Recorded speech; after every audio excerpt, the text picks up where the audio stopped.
오늘 요한복음 예수님의 마지막 설교 9번째인가요? 16장 말씀인데 16장 16절에서 24절까지 말씀 자막으로 한번 같이 읽었으면 좋겠습니다. 같이 읽습니다. 시작.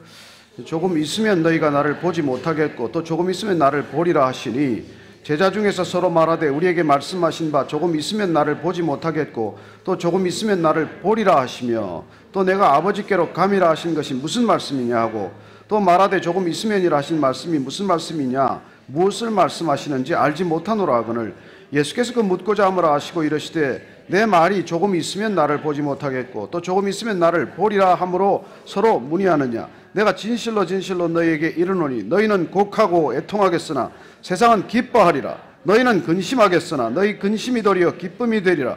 여자가 해산하게 되면 그때가 이르렀으므로 근심하나 아기를 낳으면 세상에 난 사람 난 기쁨으로 말미암아 그 고통을 다시 기억하지 아니하느니라. 지금은 너희가 근심하나 내가 다시 너희를 보리니 너희 마음이 기쁠 것이요 너희 기쁨을 빼앗을 자가 없으리라. 그날에는 너희가 아무것도 내게 묻지 아니하리라. 내가 진실로 진실로 너희에게 이르노니 너희가 무엇이든지 아버지께 구하는 것을 내 이름으로 주시리라. 지금까지는 너희가 내 이름으로 아무것도 구하지 아니하였으나 구하라 그리하면 받으리니 너희 기쁨이 충만하리라. 아멘. 예수님께서 마지막으로 제자들에게 하신 말씀, 이 말씀의 끝부분에 이르게 됩니다.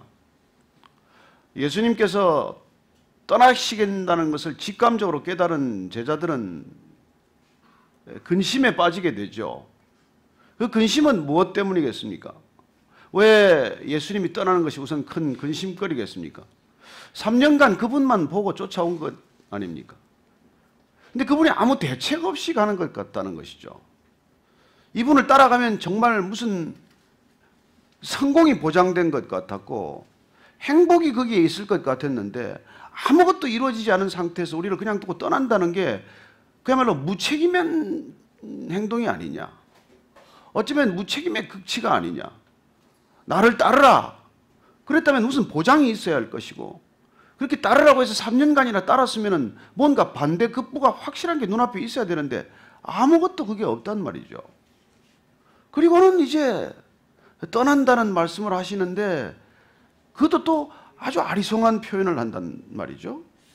조금 있으면 나를 못 보겠고 또 조금 있으면 나를 보리라.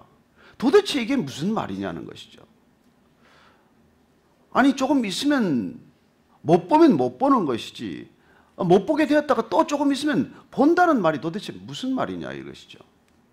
예수님께서 표현은 다르셨지만 내가 십자가에서 죽고 사흘 만에 다시 살아나야 하리라 이걸 여러 차례 말씀하셨어요. 적어도 4차례 정도 이상 제자들에게 그동안 말씀해 오셨던 것입니다. 그러나 이제 그 마지막 밤 십자가를 지기 전날 밤에 그걸 다시 이렇게 표현하시는 것이죠. 사흘 만에 내가 다시 부활해야 하리라 이 표현을 다시 바꾸어서 조금 있다가 너희들이 나를 못 보겠지만 그렇죠. 십자가에 달려서 죽게 되면 돌 무덤에 갇히게 됩니다. 돌 무덤에 시체가 안치되면 못 보는 것이죠. 그러나 다시 사흘 뒤에 보게 된다는 거예요. 이걸 도대체 어떻게 제자들이 알아들을 수 있겠습니까? 여러분 상식적으로 기독교는 맞지 않습니다. 예수님은 우리 상식에 반하는 말씀을 하셨고 상식과 맞지 않는 행동을 하셨고 상식과는 어긋나는 삶의 궤적을 보여주신 것이죠. 여러분 죽음은 끝이라고 생각하고 살아가는 세상에서 다시 살아나야 하리라 그게 무슨 큰 감동이 되었겠습니까?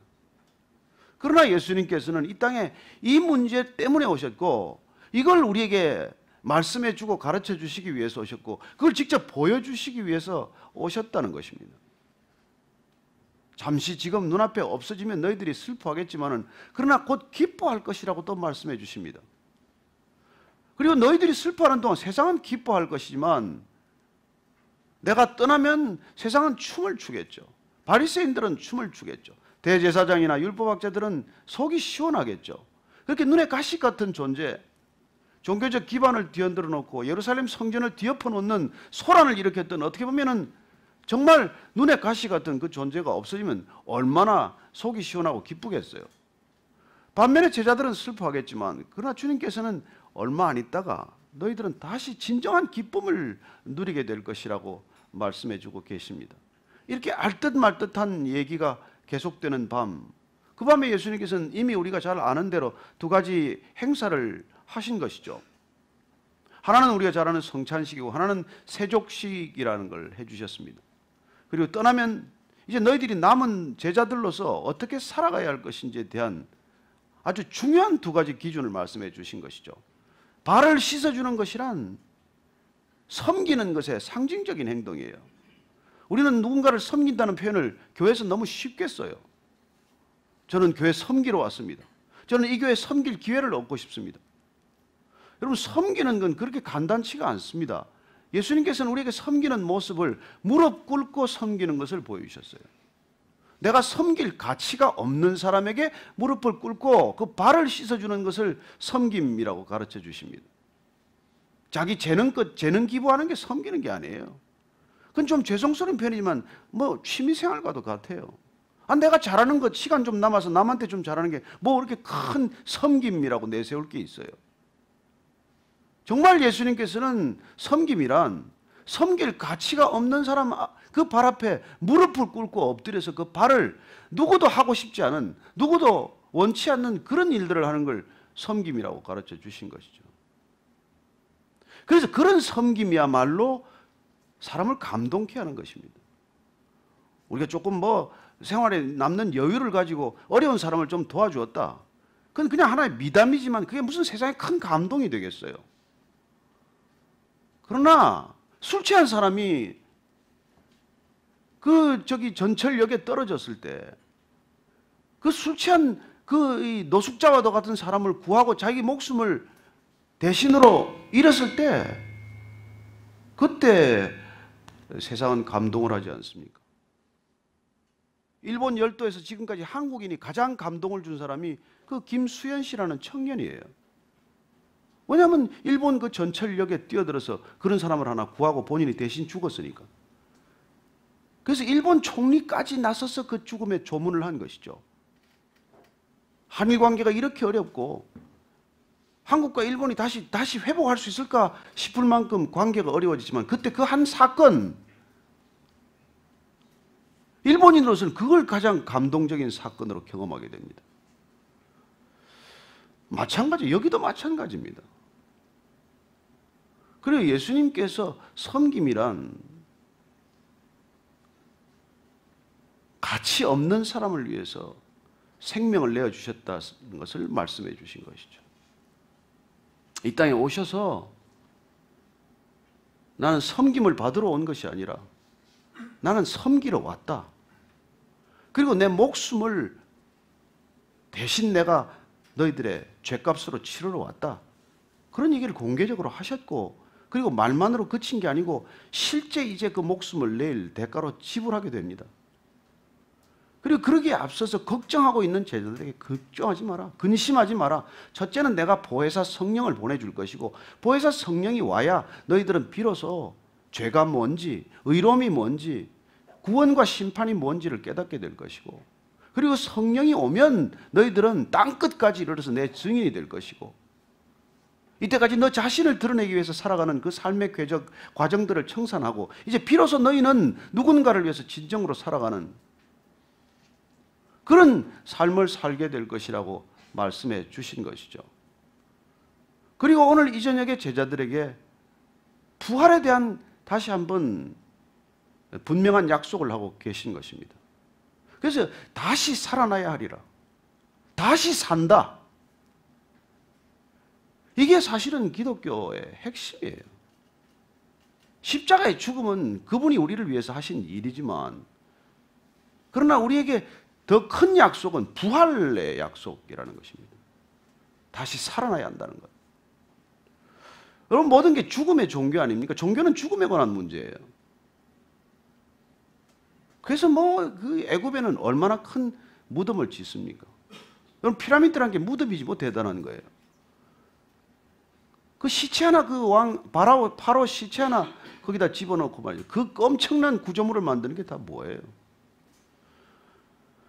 일본의 전방 후원본이라는 황실의 묘역이 있습니다. 무덤이 2km, 4km 이렇게 커요. 그 사람 하나 죽으면 그런 엄청난 무덤을 만드는 거예요. 그게 다 문화라는 이름으로 다 지금까지도 존속이 되고 있는 것이죠. 그리고 우리는 죽음의 문화를 만들었어요. 그런 죽음을 가지고 그 의식, 그 리추얼을 가지고 얼마나 우리가 빠져나올 수 없는 그런 의식들을 만들어 놓았는지 몰라요. 그러나 예수님께서 오셔서 이 땅에 오셔서 그 죽음의 문제를 해결하러 오셨다는 것입니다. 그래서 그분은 계속해서 다시 살아나야 하리라 이 표현을 일찍부터 하신 분이에요. 그래서 요한복음은 이 주제를 일찍부터 다루기 시작했기 때문에 우리가 16장 여기 와서 지금 마지막에 예수님께서 그 마가의 다락방에서 최후의 만찬을 하고 말씀하신 게 아니라 다시 살아나야 한다. 우리가 다시 사는 것 때문에 이 땅의 죽음이라는 게 허상이다. 이 얘기를 요한복음은 6장 때부터 그 말씀을 하고 계세요. 그래서 내가 앞에 좀 여러분들이 찾아서 읽어드릴 텐데 요한복음 6장에 보면 말이죠. 6장 39절, 40절 말씀 제가 읽어드리겠습니다. 요한복음 앞에 보면 나를 보내신 이의 뜻은 하나님께서 이 땅에 자기를 보내셨다고 말씀하십니다. 예수님께서는 그냥 온 게 아니라 보내서 왔다는 거예요. 보내서 왔는데 보낸 목적이 뭐냐면 내게 주신 자 중에 내가 하나도 잃어버리지 아니하고 마지막 날에 다시 살리는 것이니라 말합니다. 예수님께서 이 땅에 오신 것은 우리가 경제적인 파탄을 했는데 다시 일으키기 위해서 오신 게 아니에요. 그분은 내가 승진해야 될 때 누락했기 때문에 다시 승진시키기 위해서 온 게 아니에요. 그분은 우리 집이 무너졌는데 지진에 무너진 집을 다시 세워주기 위해 오신 분이 아니에요. 여러분 그런 차원에서 그분을 바라봐서는 안 됩니다. 심지어 어쩌면 그분은 우리가 병이 들어서 죽을 병에 걸렸는데 다시 그 병을 낫게 하고 다시 건강하게 하기 위해서 오신 게 아니라는 거예요. 그보다 또 더 본질적인 문제를 말씀하고 계십니다. 죽을 수밖에 없는 우리를 다시 살리는 것, 이게 그분이 이 땅에 오신 목적이에요. 누구나 죽음 앞에서 공포에 휩싸이고 죽음을 무서워하고 두려워하는 이 인생 가운데 오셔서 죽는 게 끝이 아니라 다시 살리는 게 그분의 목적이라고 말씀하십니다. 그리고 44절에 보면 이래요. 나를 보내신 아버지께서 이끌지 아니하시면 아무도 내게 올 수 없으니 오는 그를 내가 마지막 날에 다시 살리리라. 예수님한테는 아무나 올 수 없다고 말합니다. 하나님께서 그를 인정하고 그를 부르시고 그를 예수님께로 인도해 주셔야 오실 터인데 올 터인데 그렇게 되면 그 온 사람들을 내가 남김없이 빠지지 않고 누구든지 다시 살리겠다는 거예요. 여러분 이걸 믿지 않으면 우리는 아무 신앙이 아니에요. 기독교 신앙이란 헛겁니다. 그래서 우리는 예수님께서 이 다시 살리는 걸 보여주시기 위해서 아주 극적인 사건을 하나 만드세요. 사랑하는 마르다와 마리아라는 자매는 예수님께서 잘 알고 지내던 자매예요. 그 오빠가 나사로라는 오빠가 지금 죽게 생겼어요. 죽어가고 있는데 와서 좀 도와주십시오. 예수님께서 오시면 살릴 수 있습니다. 그렇게 전가를 보냈는데 안 올라오세요. 그리고는 죽을 때까지 기다리고 계세요.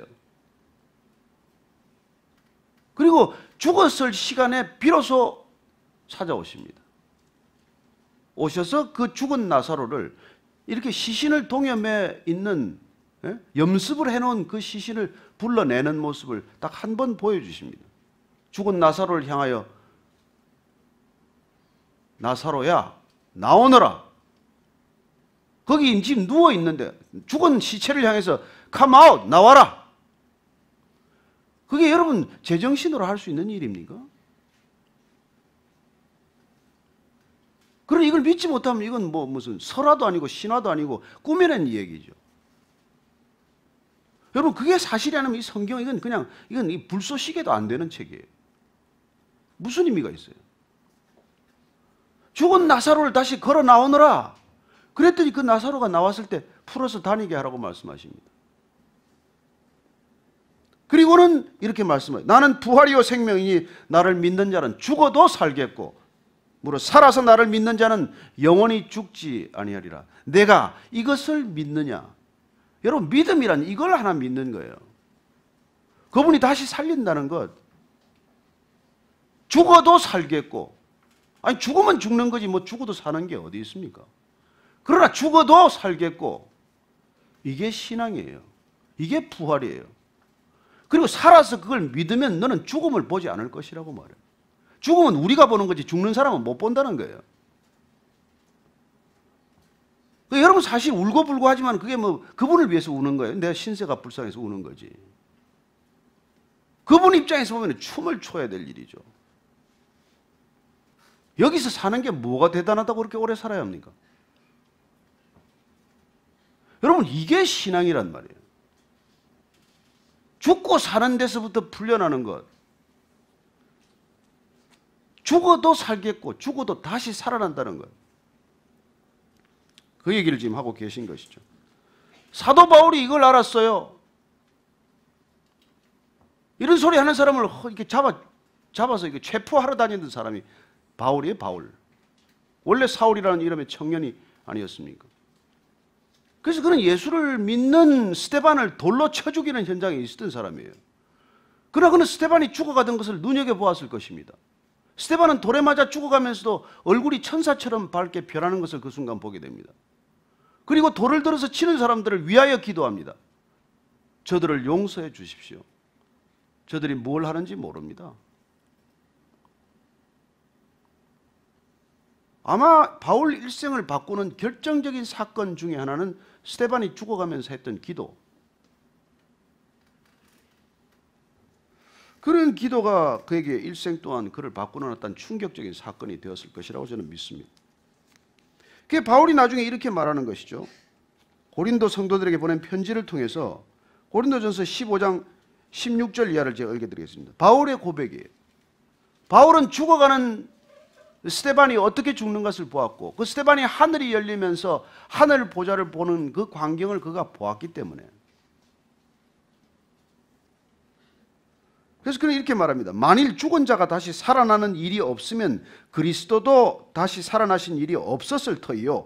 그리스도께서 다시 살아나신 일이 없으면 너희의 믿음도 헛되고 너희가 여전히 죄 가운데 있을 것이요. 또한 그리스도 안에서 잠자는 자도 망하였으리니 만일 그리스도 안에서 우리가 바라는 것이 다만 이 세상의 삶뿐이면은 모든 사람 가운데 우리가 더욱 불쌍한 자이니라. 부활이 없으면 종교 중에서 가장 헛된 종교, 무력한 종교, 불쌍한 종교가 기독교예요. 차라리 다른 종교 믿으면 죽은 사람들을 위해서 뭐 빌어주기나 하지. 그래서 캐톨릭은 죽은 사람들이 지금 연옥에 있는데 그 사람을 천국으로 옮기기 위해서 헌금해라, 면죄부 사라, 동전이 땡그랑 떨어지는 순간 그 영혼이 연옥에 있다가, 연옥은 대기하고 있는 공간이에요. 어쩌면 신병 대기소 같은 것이죠. 거기 있던 영혼이 천국으로 갈 거다. 네가 여기서 헌금하면.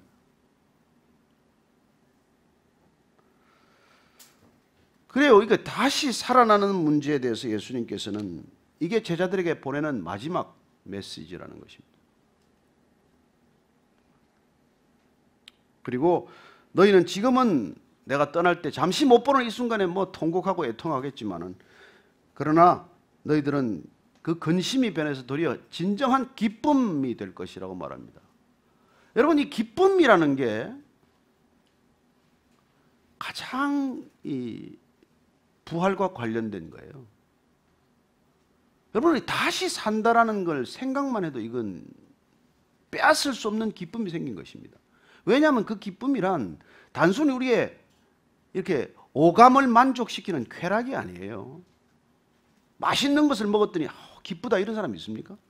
그냥 맛있었다죠. 그렇습니다. 그냥 대단한 무슨 브랜드 옷을 누가 선물했다고 하더라도 그게 그렇게 대단히 기쁩니까? 그러나 우리가 선물 그 자체는 기쁨이 안 될지 몰라도 선물을 주신 그 사람의 마음을 받았을 때 우리는 기쁘다는 것을 표현하게 되는 것이죠. 그래서 기쁨이란 물질적인 것이 아니라 기쁨이란 어떤 관계의 산물이라는 것을 알게 됩니다. 여러분들은 기쁨이 소유로부터 나오지 않는다는 것을 그게 정리가 돼야 돼요. 여러분들이 아무리 많이 가져도 기쁘지 않습니다. 기쁨이란 어떤 존재와의 관계 속에서 일어나는 것이기 때문이죠. 여러분 호사스러운 결혼식을 해서 기쁜 게 아니라 내가 사랑하는 사람과 같이 있을 수 있게 되어서 기쁜 거란 말이에요. 마찬가지로 우리가 하나님을 아버지라고 부르게 되면 그 아빠와의 관계 때문에 생긴 것을 기쁨이라고 말한 것입니다. 그분이 다시 부활하신다는 뜻은 그 부활의 생명이 우리한테 부어진다는 뜻이고, 그 생명이 우리한테 부어지면 우리는 변할 수 없는 관계, 끊어질 수 없는 관계, 영원한 관계가 우리 안에 형성되기 때문에 그걸 기쁨이라고 부르는 것이죠. 그래서 예수님께서 지금은 너희들이 걱정하고 근심하지만 곧 너희들은 그 기쁨을 맛보게 될 것이라고 말합니다. 그리고 그 기쁨은 마치 어린아이가 지금 태어날 임산부가 고통스럽고 산고란, 그야말로 온 전신이 찢어지는 것 같은 고통이지만은 그 고통이 잠시 지나면 아이와 얼굴과 얼굴을 대면하는 관계, 첫 관계 때문에 그동안의 모든 고통은 사라지고 그 기쁨을 누리기 시작을 하는 것이죠. 아이의 얼굴을 보는 순간 내 뱃속에 있던 아이와는 다른 관계를 경험하고 얼굴과 얼굴을 대면하여 보는, 이제 그 아이를 알아가는 기쁨, 그 아이와 생기는 그런 기쁨을 맛보듯이 신앙이란 그런 것이라고 말하고 있는 것입니다. 너희들이 정말 그런 기쁨을 이제 맛볼 것이라고 말씀하시고, 그 기쁨은 빼앗을 수가 없는 기쁨이라는 것이죠. 여러분, 우리 안에 그 기쁨이면 그건 누가 빼앗을 수가 없다는 거예요. 상황이 어쩌지 못한다고 말합니다. 그건 여러분들이 돈이 있고 없고가 아니고, 건강하고 병들었고가 아니고, 그 기쁨은 누가 손을 댈 수 없는 기쁨이라고 말하는 것이죠.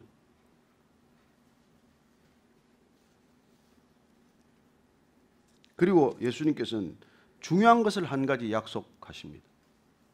그렇게 되면 너희들은 비로소 내 이름으로 구하게 될 것이라고 말합니다. 하나님 아버지께 내 이름으로 구할 것이라고 말해요. 그 전까지는 우리가 구하는 게 전부 다 내 이름으로 구하는 거예요. 나를 위해 구하는 거예요. 그런데 그 기쁨을 맛보기 시작을 하면, 그런 새로운 관계가 생기면은 예수님의 이름으로 구한다고 말합니다. 예수님과의 관계 속에서 그분의 뜻을 따라 구한다는 것이고, 그분을 위하여 구한다는 것이고, 그분의 능력에 의해서 구한다는 뜻이에요. 그건 이제까지 구하던 것과는 차원이 다른 것입니다. 그래서 여러분들 기독교인들의 기도는 본질이 다른 기도예요. 여러분이 아직도 내 것을 위해서 기도하고 있으면 그냥 아직까지 그냥 입문 단계구나, 나는 어린 그리스도인이고, 그렇게 알고 있으면 돼요. 예수님께서 지금 말씀하십니다. 너희들이 그 기쁨이 오게 되면, 그 기쁨을 알게 되면, 아니 그런 새로운 관계가 내 안에서 생겨나기 시작하면 그때부터는 그 관계 때문에 구하기 시작한다는 거예요. 그건 예수님의 이름으로 구한다는 것이고, 예수님을 위해서 구한다는 뜻이고, 예수님의 뜻을 따라 구한다는 것이고, 예수님의 계획을 이루기 위해서 구한다는 것이고, 예수님이 가르쳐준 말씀이 이루어지도록 구하는 그런 전혀 다른 삶이 시작이 된다는 뜻이에요.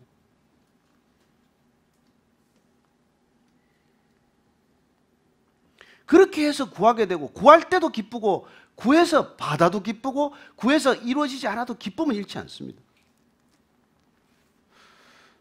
저는 이 비밀스러운 예수님의 말씀을 우리 모두가 깨닫고 정말 격이 다른 삶을 살게 되기를 축복합니다. 여러분들이 그냥 종교의 길을 걷기 위해서 이리 가는 게 아니에요. 무슨 또 하나의 종교가 필요해서 다른 종교보다 좀 나은 종교를 위해서 온 게 아니에요. 여러분, 이 길은 종교를 졸업하러 오는 길이에요. 이 세상에 어떤 종교도 죽음의 문제를 이렇게 말하지 않습니다. 어떤 교주가 다시 산다고 말합니까? 그래서 그분을 우리가 진정 알아간다는 것은 이런 놀라운 경험을 하게 되는 것이죠. 예수님께서 이 약속이 거짓말이라면 기독교는 이 순간 붕괴되고 없습니다. 저는 여러분들이 지난 2000년 동안 수많은 사람들이 예수님을 만났고 그 생명을 얻었고 빼앗기지 않는 기쁨을 맛보았고, 그래서 그 기쁨 때문에 순교의 길을 기꺼이 가기도 했고, 그리고 그 모든 복음의 고난을 스스로 겪으면서 여기까지 와 있다는 것입니다. 수많은 오해를 받고 있지만 그분의 진실한 의도를 알게 되면 저는 여러분들이 진정한 자유인, 진정한 신앙인이 될 줄로 믿습니다. 단 한 줄이라도 그분의 진정한 의도를 안다면 우리는 더 이상 죽고 사는 문제로 그렇게 근심하지 않습니다. 육신은 좀 슬프겠죠. 그러나 그분 입장에서 죽음을 바라보기 시작하면 진정한 구원, 진정한 해방, 진정한 완성이라고 하는 것을 알게 됩니다. 저는 예전에 불교 신자로 있을 때 어느 스님의 얘기를 읽고 굉장히 충격을 받은 분이세요. 그분이 자기 어머니가 돌아갔다는 소식을 듣고 나와서 그냥 벌거벗고 춤을 추었어요. 얼마나 큰 스캔들이 생겼는지 모릅니다. 아니 어머니의 죽음의 소식을 듣고 입고 있던 옷을 벗고 그리고 춤을 춘 거예요. 요새 뭐 어디 뭐 성남에서인가 옷 벗고 춤추다가 난리가 나지 않습니까? 절에서 이게 무슨 일이냐고 난리가 난 것이죠. 그 모든 같이 수행하던 사람들이 그걸 이해하지 못했을 때 그분은 그렇게 웃으면서 춤을 계속 추었다고 합니다. 이제 우리 어머니가 그렇게 자유로워지셨는데 내가 태어나던 모습, 그 어머니의 안기에서 그 어머니의 태에서 태어나던 모습으로 어머니와 작별하고 싶다는 거예요. 이해가 됩니까? 미친 것 같지만 제가 그 얘기를 들으면서 아 그럴 수도 있겠다. 그 어머니가 이제 나이 들어서 떠나는 모습이 너무 기쁜 거죠. 병 많고 한 많고 고난이 많은 이 세상을 떠나는 어머니를 기뻐하고 그리고 그 어머니를 기쁘게 환송하기 위해서 본인은 태어날 때 모습으로 돌아간다고 옷을 벗고 벌거벗고 춤을 추었다는 거예요. 여러분 불교를 믿어도 그런 정도의 신앙은 가질 수 있습니다. 하물며 예수님을 믿는다는 사람들이 그만도 못하겠습니까?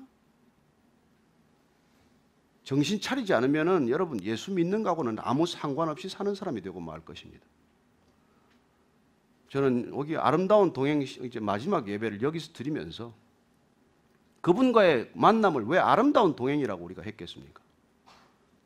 이 세상에 어떤 동행, 부부간의 동행, 우정과의 이렇게 친구와의 동행, 이런 동행을 넘어서는 진정한 동행, 이 아름다운 동행을 경험할 때 그런 놀라운 기적을 경험하게 될 것이기 때문에 저는 여러분들이 이 아름다운 동행을 이어갈 수 있게 되기를 축복합니다. 기도하겠습니다. 하나님 아버지, 주님과의 관계가 너무 기뻐서 사람들과의 관계가 날마다 기적 같은 기쁨이 되게 하여 주옵소서. 예수님 이름으로 기도합니다. 아멘. 예, 바로 질문 드리겠습니다. 생명이 가장 값진 것인데 나에겐 내가 가장 중요한데 왜 기독교에서 나를 쓸모없는 죄인이고 다시 살아나야 한다고 하는 건가요?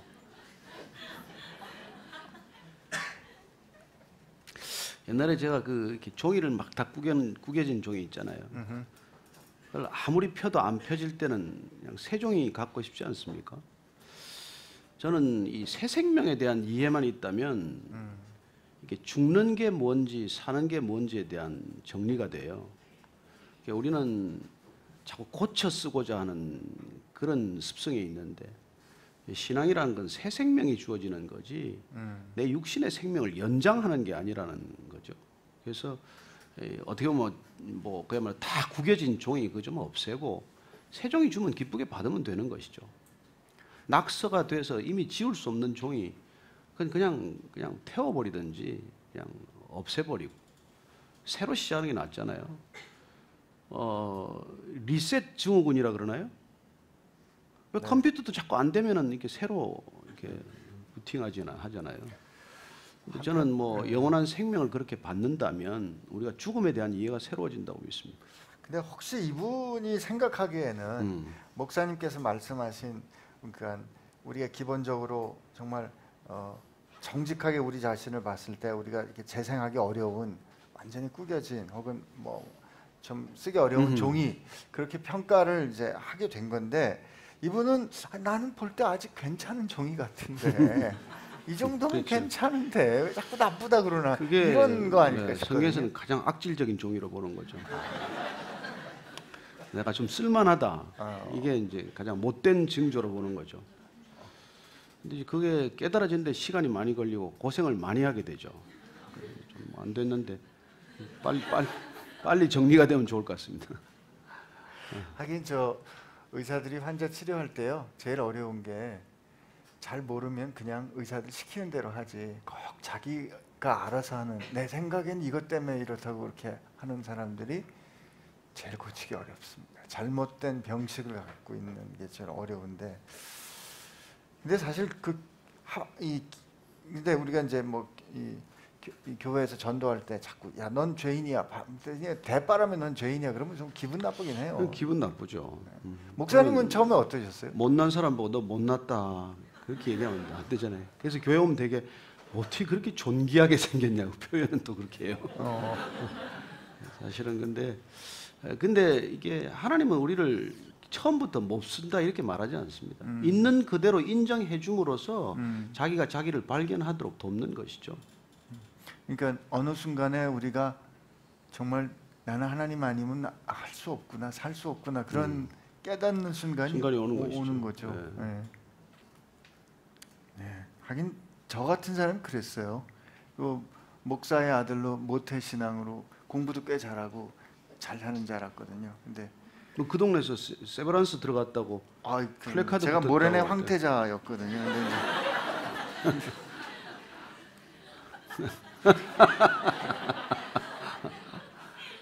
하여튼 그 담임 목사의 아들을 누가 건드립니까? 네. 아무리 못 돼도 말도 못하고 아니 그리고 그 또래에선 공부도 제가 제일 잘했어요. 그 또래에서는 학교도 제일 좋은 데 갔어요. 그리고 사실 전 교회 일도 열심히 했거든요. 근데 잘 사는 줄 알았는데 어느 날 주님이 아니면 나는 영 안 되겠구나 그런 걸 아는 순간이 있었죠. 그때는 사실 이제 그 고쳐 써보려고 하면 근데 이거 닦아내려고 이거 잘라내려고 수술하면 사람이 죽는 경우가 있거든요. 그런 경우는 왜 열었다가 닫습니다. 왜냐면 암 드러내려고 이렇게 하면 그 사람이 죽기 때문에. 그러니까 우리 죄라는 거는 이렇게 드러낼 수 없을 만큼 우리하고 바운드되어 있기 때문에 방법이 없는 거죠. 죽는 수밖에. 그리고 새 생명을 오늘 주신 말씀처럼. 근데 오늘은 좀 굉장히 어려운 질문들을 하시는 것 같아요. 마지막이라고 확실하게 그냥 질문하신 것 같은데 마지막 절대 아니거든요. 다만 장소가 옮겨질 뿐이에요. 바울이 버림받을까 두렵다와 이분 초신자가 아닌 것 같아요. 계시록의 촛대를 옮기리라 가 받은 구원을 잃어버릴 수 있다는 뜻인가요? 점점 물음표 2개입니다. 그래서 어떻게 생각하세요? 구원 받은 게 한 번도 내가 이게 잃을까 두려워한 적이 없습니까? 저는 있었습니다. 주님을 내가 확실히 믿고 내가 주님을 확실히 따르기로 결정하는 게 내 구원의 근거라고 생각할 때 처음 그렇게 생각했었거든요. 그때는 많이 두려웠죠. 근데 그렇게 주님을 따르고 생각할 수 있는 것조차 그분이 허락해 주시지 않으면 그리고 그분께서 하신 말씀이 아니었다면 가능하지 않은 걸 깨닫고 난 다음에는 구원받은 거에 대한 두려움은 이제 없어졌지만 다만 제가 오히려 의심을 갖는 거는 교회에 와서 세례도 받고 심지어 직분도 받고 했기 때문에 나는 이제 구원은 따놓은 당상이다 생각하고 전혀 변화되지 않은 삶을 살았을 때 혹시 그런 질문은 하게 돼요. 바울이 버림받을까 두렵다라는 표현을 한 이유가 뭘까요? 오늘은 어떻게 Q&A가 바뀌었는데요, 목사님? 이제 떠날 때가 되면 좀 바뀌기도 해야 되겠죠. 괜히 졸업시험 보는 느낌이에요. 잘하면 옮겨가서 혼자 하시라고. 다른 사람을 구원한 후에 내가 버림받을까 두려워했던 그 바울의 심정 말이죠. 우리가 진짜를 받으면 두렵지 않습니다, 사실. 근데 우리가 99.9%라도 0.1%에 대한 두려움이 있거든요. 그래서 정말 날마다 우리가 확인해야 될 것은 그분이 내 안에 계신가이지 내가 얼마나 나아졌냐가 아니라고요. 그런 어려움이 드는 까닭은 그런 불안이 드는 까닭은 내가 얼마나 달라졌냐에 대한 지수나 인덱스를 내가 측정하고 있기 때문에 그래요. 그러니까 저는 여러분들이 한번 받은 구원이 확실하다고 믿을 수 있다면은 그건 여러분 때문은 절대 아니라는 것을 기억을 하면 됩니다. 그래서 예수님께서 하나님의 자녀가 되는 권세를 내가 주었다. 자녀가 되는 권세를 주었다고 표현을 해요. 부자지간은 안 변하니까. 그리고 그렇게 자녀가 되는 권세를 주었기 때문에 이미 사망에서 생명으로 옮겼다. 옮겨졌다. 여러분 죽다가 다시 살아나도 또 죽이겠습니까? 그러지 않아요. 그런 하나님은 아닌데 중요한 것은 그런 생명을 살아내야 할 우리가 그 생명에 합당하지 못하게 살 때 그때는 본인이 정말 두려움을 각오해야 되는 것이죠. 그래서 그걸 성경에서는 성령을 회방하는 죄에 필적을 해놓고 있어요. 왜냐하면 내 안에 오신 새 생명은 성령인데 그분을 회방하는 것은 그분과 함께 갈 수 있는 길을 내가 다시 끊어버리는 거예요. 그러면 내가 이쪽 강에서 저쪽 강으로 강을 건넜는데 이미 건넜으면 되는데 가고 있는 도중에 그 다리를 잘라버리면 못 가는 것 아닙니까? 그래서 내가 확실히 이쪽에서 저쪽으로 건너갔다는 믿음이 사라지는 순간 우리는 마치 다리 위에 서 있는 그런 느낌을 갖게 되는 것이죠. 그래서 항상 신앙이 불분명하고 두려운 신앙으로 다시 되돌아가는 것입니다. 저는 그런 점이 믿음에 대한 주님의 정의라고 생각을 해요. 내가 믿느냐? 믿음 없음을 도와주소서.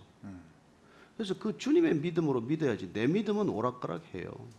그래서 불안한 까닭은 내 믿음으로 여전히 믿고 있기 때문입니다. 그 차라리 힘들고 잘 안 믿어질 때는 그냥 안 믿어집니다. 도와주세요. 그렇죠. 정직하게 그게, 얘기해야 돼요. 그게 오히려 정직하게 믿는 거 아니겠습니까? 그러니까 확인해야 될 것은 믿음이지 내 행위가 아니라는 것이죠. 내가 잘 믿기 때문에 내가 더 큰 믿음의 행위를 하고 있다는 것이 중요한 게 아니라 내가 바로 믿고 있냐 아니냐 그게 늘 중요한 거죠. 그러고 보니까 그런 말씀 생각나요. 우리가 이렇게 좋은 그 성경이 말씀하는 이렇게 거룩한 행위를 하는 것은 구원을 받았다는 증거지 구원받을 수 있는 근거는 아니라는 거죠. 하나님께서 우리를 구원해 주셨기 때문에 그게 우리 가운데 마치 좋은 씨앗이 뿌려지면 좋은 열매로 자라는 것처럼 말이죠. 그래서 은혜를 받았다가 나중에 행위로 돌아갔다, 율법으로 돌아갔다. 그게 바리새인의 문제라고 하지 않습니까? 구원을 은혜로 받았는데 그 구원을 율법으로 만들어 버린단 말이에요. 마치 내가 그렇죠. 뭘 일해서 얻은 네, 것처럼, 얻은 것처럼. 당연한 권리처럼. 네. 그래서 관계로 받은 것을 내가 행위로 받은 것처럼 여기게 되는 것. 그게 사실은 구원답지 못하게 만드는 유일한 이유가 되는 것이죠. 어쩌면 그거는 우리가 받은 은혜를 잊어버리는 거 아닐까요? 잊어버리고 본인이 슬그머니 그 또 이게 하나님의 자리를 넘보기 시작한 거죠. 사실은. 목사님께서 이게 어느 목사님 얘기예요? 목사님께서 마치 조 목사님께서 이거 맥락적인 이해입니다. 목사님께서 죽음이 더 좋은 것이라 말씀하시지만 그러셨나요? 그렇게 들은 모양이죠. 뭐. 자살하는 건 죄라 그러지 않나요? 자살만이 죄가 아닙니다. 죄는 무수히 많아요. 그러나 어쨌건 생명은 내게 비롯된 게 아닌데 그걸 내 것처럼 여기는 것 자체가 죄로 시작이 된 거죠. 생명은 내 것 아닙니다. 여러분 생명이 내 거면 여러분들 심장을 좀 쉬게 할 수 있습니까? 호흡을 좀 쉬게 할 수 있어요?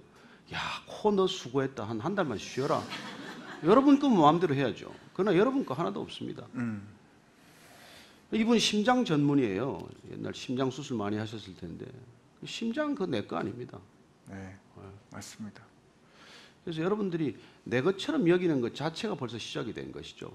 그래서 자살만이 죄가 아니라 내 것 아닌 것을 내 것으로 여긴 것부터가 시작이 되는 거예요. 근데 목사님 그 요 앞에 질문은 조금 정리를 좀 죽음이 더 좋은 것이다. 그렇게 혹시는 뭐 바울이 그렇게 고백하죠. 사나 죽으나 주를 위하여. 사는 것이나 죽는 것이나 나를 위해서가 아니라 더 큰 목적을 위해서라면은 뭐 마찬가지 가치예요. 저는 죽음을 통해서도 사랑을 증거할 수 있고 또 고난의 삶을 통해서도 사랑을 증거할 수 있기 때문에 저는 이 죽음의 가치를 더 둔다? 점점 그럴 수 있죠. 왜냐하면 이제 저는 봄날의 꽃 같은 시간은 다 지났어요. 저한테 남겨진 시간은 이제 어떻게 아름답게 떨어지는 이렇게 단풍 같은 낙엽이 될 거냐 그런 시간이 남았거든요. 그러니까 그 죽음의 시간이 점점 더 귀해지는 나이를 맞았지만 젊은이들에게는 그게 잘 피부로 와서 닿지는 않겠죠. 제게는 죽음이 더 큰 관심이고 죽음이 더 큰 가치를 가지고 있는 것이죠.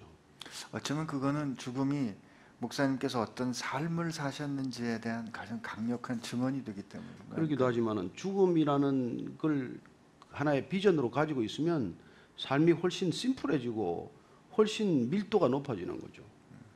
그런 점에서는 뭐 죽음이 더 가치 있다고 생각하기 때문에 삶의 가치가 재정립되는 것이죠.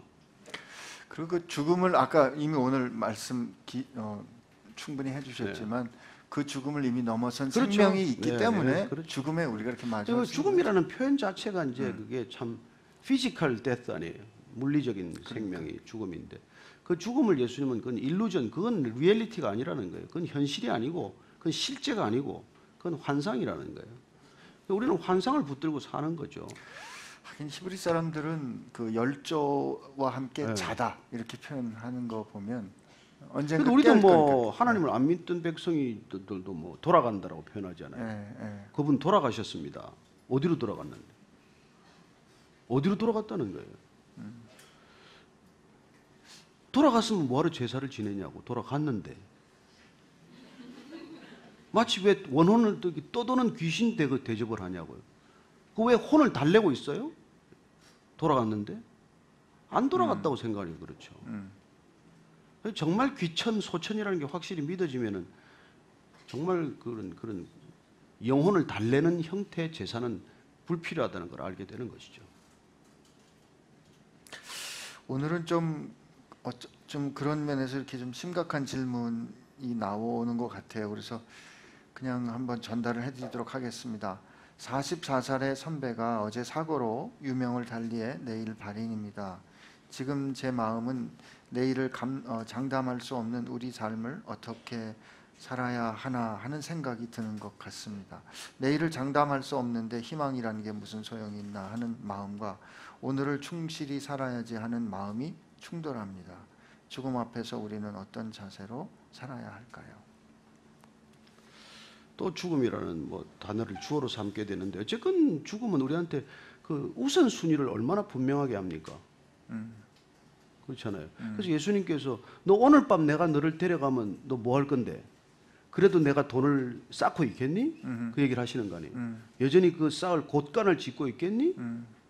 그러니까 우리는 그분이 우리에게 허락하신 이 죽음이라는 선물, 하나의 관문이라는 선물, 우리가 죽음을 우리는 하나의 관문으로 볼 텐데 하나의 그 통과 의례, 예를 들어서 뭐 졸업하고 입학하고 결혼하고 출산하고 이 모든 통과 의례 하나로 본다면은 그 통과를 하기 위해서 우리는 어떤 사전 절차를 준비해야 되고 가서 새로운 단계로 접어들기 위해서 뭘 준비해야 되는지 아주 그냥 심플해지는 것이죠. 아주 얼마나 일목요연해집니까? 그리고 그 일람표를 우리에게 주신 게 이 성경이에요. 이런 가치의 우선순위, 프라이오리티를 가지고 살아라 그 얘기니까 이게 아주 정말 꼭 봐야 되는 책이죠. 여러분들이 이거 안 보고는 그리스도인이 될 수가 없는 것이죠. 그러고 보면 그 왜 사도 바울이 나는 매일 죽는다. 나는 날마다 죽노라. 그 말은 거꾸로 표현하면 나는 매일 죽고 나는 날마다 주의 새 생명으로, 생명으로 산다. 살겠다라는 네. 것이죠. 매일 자살한다는 게 아니니까. 그러니까요. 예. 그리고 제가 그 병원에 좀 이렇게 아주 힘든 병 때문에 병원에 입원한 분 그 위문하러 가면 그렇게 위로하곤 합니다. 길게 염려하지 마시고요. 오늘 하루 잘 살려고 생각하세요. 그게 사실 우리가 책임질 수 있는 어쩌면 근데 사실 책임진다는 것도 한 치 앞도 우린 책임질 수 없지 않습니까? 근데 병원은 너무 책임을 지는 것처럼 자꾸 이렇게 얘기를 하니까. 그래야 또 안심을 하긴 해요. 의사들도 말을 잘해야 되거든요. 참 답답하죠. 그러니까 아니 잘 죽으려고 생각하면 되는데 그게 잘 살겠다고 생각하니까 이렇게 병원 갔다가 더 빨리 죽더라고요. 그래서 아니 제가 모든 경우가 다 뭐 다 그런 건 아니죠. 그래서 저는 뭐 찢어지고 깨지고 부러지면 병원 가야 되지만 웬만하면 그냥 목사하고 기도하면 좋겠다 이런 생각을 하는 사람이에요. 여러분들. 이런 분을 제가 형님으로 모시고 있습니다.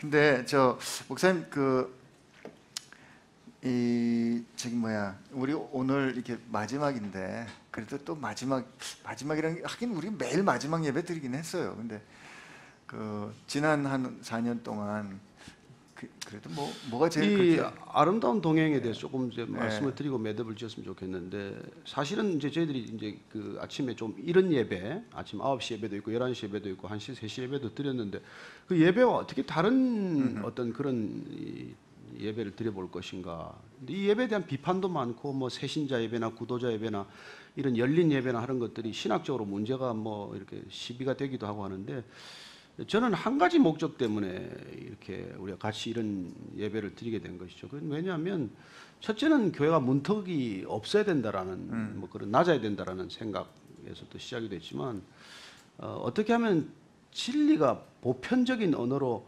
누구에게나 알아듣기 쉽게 좀 전달될 수 있는가, 그거예요. 예수님께서는 어떻게 보면 누구나 알아들을 수 있는 말씀을 하셨는데, 오늘날 목사들은 이렇게 소수만 알아들을 수 있는 것, 그들만의 무슨 전문 용어를 쓰는 집단이 되고 말았어요. 네. 그래서 그런 것들을 좀 벗어나고자 하는 그런 의도로 시작이 된 것이고, 제가 열린 예배란 걸 저기 온누리교회 있을 때 몇 년, 한 5년 반에 했었나요? 그때만 해도 메시지를 좀 낮춰야 되겠다. 그래서 코팅을 많이 했어요. 조금 더 이렇게 재미있는 표현, 부드러운 표현, 달콤한 표현을 많이 썼는데, 여기 와서 생각을 많이 바꾸게 됐어요. 왜냐하면 복음이라는 건 그렇게 포장할 필요가 없다는 것이죠. 그 자체가 생명이라면 말씀이 전해지면 누구든지 그 말씀을 받아들이기만 하면 정말 살아나는 일인데, 그걸 내가 자꾸 이렇게 포장하고 가감하고 당위정을 입히다가 복음의 본질을 훼손하는 건 아닌가. 또 한 가지는 단 한 번 이 자리에 오더라도 진짜를 들어야지, 약간 변질된 걸 들었다가 이 기회를 놓치면 어떡하냐, 이런 생각을 많이 하게 된 거죠. 왜냐하면 오늘 이 자리가 뭐 처음이자 마지막 자리도 될 수 있는 게 우리 인생인데, 그래서 이게 메시지는 부드럽게 표현할지 모르고 누구나 알아들을 수 있게 말할 수 있을지는 몰라도 그 본질을 훼손시키거나 가치를 떨어뜨려서는 안 되겠다, 그 생각을 하게 된 것이죠. 그리고 뭐 이렇게 특순자가 누가 나오건 이렇게 나오건 다 우리가 참 영성을 기준으로 해서 나왔어요. 무슨 재능을 여기에 선보이자고 한 게 아니라 다 정말 예수님을 사랑하기 때문에 여러분들에게 그 마음을 전하고자 나온 것이지, 무슨 우리가 여기 나와서 무슨 개런티를 받는 것도 아니고 무슨 뭐 인정을 받는 것도 아니고, 그냥 우리가 예수님을 기뻐하는 사람들끼리 이 예배를 같이 드리게 된 것이죠. 예, 그래서 여기까지 왔는데, 이제 옮겨가더라도 이런 예배를 드릴지 어떨지는 조금 더 뭐 기도해보고 결정해야 될 일이지만은, 여러분들은 어떠세요? 안 좋은 사람들이 훨씬 많네. 예, 그래서 뭐 안 좋으면 그만하고 뭐 5부 예배하면 되고 4부 예배하면 되니까. 근데 어쨌건 그런 마음으로 여기까지 왔다는 것만 여러분들 이해를 해주시면은, 뭐 형식은 좀 어땠건 또 기존 교회와는 다른 것. 그다음에 이제 가장 중요한 건 이 Q&A인데, 한국 전통적으로 이 예배 가운데 Q&A는 뭐 이렇게 허용이 되지 않는 분위기죠. 일방적으로 설교라고 하는 형태는 메시지를 선포하는 거여서, 선포라는 건 누구한테 토론을 유도하는 게 아니에요. 그야말로 믿으면 믿고 말라면 말하라는 식이죠. 근데 유대인들은 초대교 때 이런 예배를 드리지 않았습니다. 뭐 시나고거나 회당에서 드리는 예배는 보면 토론식 예배였어요. 그래서 누군가 메시지를 전하고 그 메시지를 전할 수 있는 다른 사람이 나와서 또 메시지를 하나 전하고 나면 그걸 놓고 토론이 이렇게 서로 간에 있었던 것이죠. 그래서 오늘 그런 초대교회적인 분위기를 한번 더 우리가 이렇게 한번 경험해보자, 이런 측면에서 사실은 이런 질문 답변의 시간을 또 갖게 된 것입니다. 그래서 사실은 뭐 신앙생활을 오래 했지만 묻고 싶은 질문은 많은데, 교회를 다니면서도 한 번도 제대로 물어보지 못하고, 그래서 아는 것도 아니고 모르는 것도 아니고 그런 궁금증을 가지고 평생 살아가는 분들이 너무 많기 때문에, 비록 비슷한 질문이고 동일한 질문이 반복될지라도 예배 때마다 이런 Q&A 시간을 가지면서 여러분들과 한번 같이 소통하는 그런 예배. 또 이 시대가 무슨 소통이라는 게 마치 키워드처럼 변했는데, 예, 그런 측면에서 시대적인 문화나 초대교회적인 전통을 우리가 한번 같이 이렇게 포용하면서 한번 예배를 드려보자, 이런 얘기를 한 거죠. 그러나 어떻게 보면 뭐 정통주의자들은 이게 무슨 예배냐, 그들이 생각하는 예배 형식과 너무 떨어졌기 때문에 예배가 아니라고 말하지만, 저는 예수님께서 예배를 없애러 오셨다는 것을 잘 압니다. 그분은 의식으로서의 예배를 없애러 오신 분이에요. 그리고 그분은 예배를 이렇게 정의합니다. 내가 정말 성령 안에 있으면, 진리 안에 있으면 내 삶 전체는 예배야. 그렇게 말씀해 주신 것입니다. 예, 저도 이렇게 한번 같이 참여한 한 사람으로서 제가 참 노력하고 또 감사하고 했던 거는 우리가 잘 모르면서도 그 체면 때문에 이렇게 아는 척하고 또 이거는 질문해도 될까 하는 그런 것 때문에 망설였던 것들을 진실하게 물어본다는 것은 주님을 진실하게 대하는 결정이라고 생각했기 때문에 그 교회는 그런 진실함이 언제나 존중돼야 되고 또 그럴 때 하나님께서 말씀해 주신다 믿었기 때문에 오늘까지 이렇게 올 수 있었다고 생각합니다. 하여튼 논현동으로 가더라도 네. 여러분들이 그냥 뭐 이런 형식이 좋다면 계속할 것이고 도저히 아니다 그러면은 우리가 또 접어 얹고 그냥 긴 4년 동안 얼마나 사연이 많았어요. 그냥 뭐가 제일 감사하세요? 저는 여기 나오다가 다시 아침에 오는 분 보면 제일 기분이 좋아요. 아, 저분이 여기서 마음이 열렸구나. 그리고 조금 거칠지만 딱딱하지만은 더 본질로 다가가고자 하는 노력을 보는 것 같아서 그게 기분이 좋죠. 아침이라 하면 그 아침 좀 예배, 아침 예배네. 그때 이제 조금 형식이 조금 두터워지긴 했지만 본인이 조금 더 진지한 신앙의 태도를 추구하기 시작했구나. 뭐 그런 측면에서 좋은 저는 기쁨으로 받아들이고. 예. 또 솔직히 사람이 이렇게 좀 늘어나면 좋죠. 자꾸 줄어들면 마음이 좀 그렇잖아요. 단 두세 사람은 좋다 그러지만은 말은 그렇게 하지만 진짜 두세 사람 앉아 있으면 예배 되겠어요. 그 주님이 힘든 거 아니까 야 거기 있어도 내가 있어 이렇게 위로해 주시는 거고. 그런데 자꾸 늘어나니까 이렇게 메시지가 이렇게 우리가 이렇게 받아들여지는 메시지구나. 뭐 그런 측면에서 또 하나의 좋은 기쁨이죠. 하긴 그러고 보니까 저도 그런 분들이 계신 게 참 기억나네요. 그래서 지금 사실 아침보다 훨씬 많아지게 된 거죠. 그러니까 아침에 일부 예배보다는 훨씬 성도 수가 많아진 거죠. 물론 헌금은 잘 안 하지만 괜찮습니다. 하는 게 아닌데 잘 나가시다. 잘 나가다가 이게 본색을 한 번씩 드러낼 때가 있습니다. 헌금 얘기 말씀하셨으니까 우리 4년 동안 지내오는 동안에 정말 하나님께서 한 번도 모자라거나 힘들게 하신 적 없었던 것 같아요. 아니 없었습니다. 그래서 목사님 늘 하나님께서 우리 필요한 만큼 아니 그 이상으로 채워주신다 믿었고 또 그 믿을 수 있는 이유는 그게 현실로 경험됐기 때문이라고 생각하고요. 헌금 얘기 가끔 하시는 건 여러분 꼭 필요한데 하나님께서 하라는데 헌금하십시오 이런 뜻입니다. 맞죠?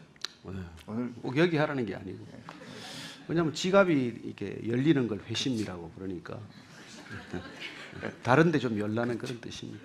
회심의 가장 마지막 증거는 지갑이 열릴 때랍니다. 네. 목사님 우리 마지막에 네, 오늘 같이 기도하고 목사님께서 기도해 주시면 하나님 아버지 참 감사합니다. 지난 4년 반 동안 이 교회가 예배를 드릴 수 있도록 허락해 주셔서 감사하고 또 이 아름다운 동행이라는 어떻게 보면은 파괴된 예배 형식 같지만 진심으로 주님을 알고자 하고 사랑하고자 하는 사람들이 모여서 주님께 그 마음을 올려드렸고 주님께서 그 마음을 기쁘게 받으신 줄로 믿고 감사합니다. 주님, 이 예배가 이어질 수 있다면은 주님께서 다시 이 예배를 받으시기에 합당한 그런 예배가 되게 하여 주옵소서. 이제는 십자가에서 모든 것 우리에게 부어주신 영원한 생명을 우리에게 쏟아부어 주신 우리 구주 예수 그리스도의 은혜와 하나님 아버지의 상상할 수 없는 이해할 수 없는 사랑과 이 땅의 것들을 바라보고 살아가는 우리의 눈을 들어서 영원한 하나님 바라보게 하시는 성령님의 이끄심과 인도하심이 오늘 아름다운 동행 예배를 이곳에서 마지막으로 드리고 새 예배 처소로 옮길 때 다시 한번 모이기를 결정한 이 자리에 고개 숙인 모든 믿음의 사람, 말씀의 사람 그리고 성령의 사람들 위해 지금부터 영원까지 함께 하시기를 간절히 축원하옵나이다. 아멘.